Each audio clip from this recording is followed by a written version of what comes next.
İbnül Esir rahmetullah İslam Tarihi kitabı 6. cilt. Hicretin 172.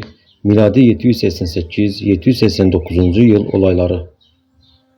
Endülüs emiri Abdurrahman'ın iki oğlu Süleyman ve Abdullah'ın kardeşleri Hişam'a karşı isyan etmeleri. Hicretin 172'sinde sahih olan rivayete göre ise 173'ünde Endülüs emiri Abdurrahman bin Muaviye bin Hişam'ın iki oğlu Süleyman ve Abdullah kardeşleri Hişam'a karşı Endülüs'te baş kaldırdılar. Yukarıda anlattığımız üzere Hişam babasının ölümünden sonra Endülüs emiri olmuştu. Emir olduğu sırada kardeşi Abdullah kendisiyle beraber bulunuyordu. Hişam kardeşi Abdullah'ı devamlı kolluyor, ihsanda bulunuyor, onu kendisine tercih edip öne geçiriyor. Fakat Abdullah bunlarla yetinmiyor. Emirlik işinde kardeşine ortak olmak istiyordu. Daha sonra Abdullah Hişam'dan korktuğu için Tuleytula'da bulunan kardeşi Süleyman'ın yanına gitti. Kurtuba'dan ayrıldıktan hemen sonra Hişam onu geri çevirmek üzere peşinden bir grup adam gönderdi. Fakat bunlar Abdullah'a yetişemediler. Bunun üzerine Hişam askerlerini toplayıp Tuleytula'ya yürüdü ve orada kardeşlerini muhasara altına aldı. Süleyman ise daha önce büyük bir askeri birlik hazırlamıştı. Hişam, Süleyman ve Abdullah'ı kuşatınca Süleyman kardeşi Abdullah ile oğlunu Tuleytula'yı korumak üzere bıraktı. Kendisi ise Kurtuba'yı ele geçirmek üzere Tuleytula'dan ayrıldı. Hişam bu durumu bilmesine rağmen Tuleytula'dan ayrılmadı ve kuşatmaya devam etti. Tuleytula'dan ayrılan Süleyman Şekunde'ye girdi. Fakat Kurtubalılar Süleyman'a karşı çıktılar ve kendilerini müdafaa etmek için onunla savaşa tutuştular.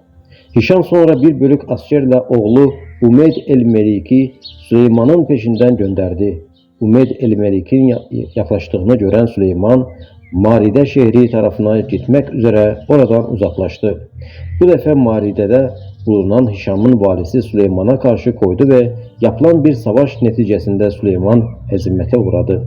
Hişam Tuleytula şehrini 2 aydan fazla muhasara altında tuttu. Bu şehrin ağaçlarını kestikten sonra Kurtuba'ya hareket etti. Hişam daha sonra eman dilemeden yanına gelen kardeşi Abdullah'a ikramda bulundu ve kendisine iyi davrandı. Hişam hicretin 174'ünde oğlu Muaviye'yi büyük bir orduyla Tüdmür'e gönderdi. Süleyman ise o sırada Tüdmür'de bulunuyordu. Onunla savaşa girişen Muaviye, Tüdmür kasabalarında birçok tahribat yaptı. Tüdmür halkını ve orada bulunanları zelil ve perişan ettikten sonra denize kadar ilerledi. Tüdmür'den kaçan Süleyman, Valencia taraflarında bulunan Berberlere iltica etti ve yolu sap, muhkem olan bu yere sığınarak kendini koruma altına aldı. Muaviye ise Kurtuba'ya geri döndü. Sonra Hişam ile Süleyman arasında Süleyman'ın ailesini, çocuklarını ve mallarını alarak Endülüs'ü terk etmesi şartıyla bir karara varıldı.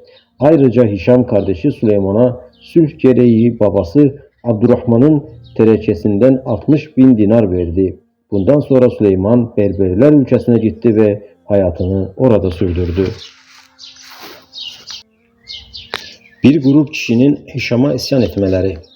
Bu sene Endülüs'ün doğusunda bulunan Tartuşa bölgesindeki Şagant'ta Said bin Hüseyin bin Yahya el-Ensari baş kaldırdı. Yukarıda zikredildiği üzere babası öldürüldüğü zaman buraya sığınmıştı. Yemenlilerin tarafını tutuyor ve onların propagandasını yapıyordu. Çevresine büyük bir kitleyi toplayarak Tartuşa'yı ele geçirdi ve Tartuşa amili bulunan Yusuf el-Kayisi'yi oradan uzaklaştırdı. Ancak Hişam'ın tarafını tutan Musa bin Fertun Said'e karşı koydu ve bu arada kendisine Mudar kabilesi de katıldı. Her iki taraf arasında meydana gelen çatışmada Said hezimete uğradı ve kendisi de bu çatışmada öldürüldü. Musa ise Sarakus'ta üzerine yürüdü ve orasını ele geçirdi. Bu defa Hüseyin bin Yahya'nın Cahder adındaki azatlısı kalabalık bir kuvvetle Musa'ya karşı koydu ve Musa çatışma sırasında öldürüldü. Yine bu yıl Matruh bin Süleyman bin Yakazan adında birisi Beşerune şehrinde baş kaldırdı ve çevresine topladığı büyük bir kuvvetle Sarakus'ta ve başka şehirlerini ele geçirdi. Matruh ve bu havalide iyi bir otorite kurdu ve gittikçe güçlendi. Bu sırada ise Hişam kardeşleri Süleyman ve Abdullah ile savaşıyordu. Bu yılın çeşitli olayları. Bu yıl içerisinde Harun er-Reşid, Musul valisi İshak bin Muhammed'i azletti. Yerine Said bin Selim el-Bahili'yi tayin etti.